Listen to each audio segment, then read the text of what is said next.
2 സവാള ഇരിപ്പുണ്ടെങ്കിൽ അത് അടിപൊളി ചമ്മന്തി ഉണ്ടാക്കിയെടുക്കാം. നമുക്ക് ചോറിന് വേറെ ഒരു കറിയുടെ ആവശ്യമില്ല കേട്ടോ. നല്ല രുചിയാണ് കേട്ടോ. അപ്പോൾ ഒരു 5 മിനിറ്റിൽ ഉണ്ടാക്കിയെടുക്കാൻ പറ്റിയ നല്ല സവാള വെച്ചുള്ള ചമ്മന്തിയാണ്.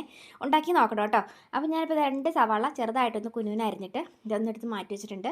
ഇനി ഇഞ്ചിയും വെളുത്തുള്ളിയും കൂടി വെളിച്ചെണ്ണയിൽ ഒന്ന് മൂപ്പിക്കാം കേട്ടോ. കൂടുതൽ ഇതുപോലെ ഒരു കുറച്ച് കറിവേപ്പില കൂടി ഇട്ട് നന്നായിട്ടൊന്ന് വഴറ്റി കൊടുക്കണേ.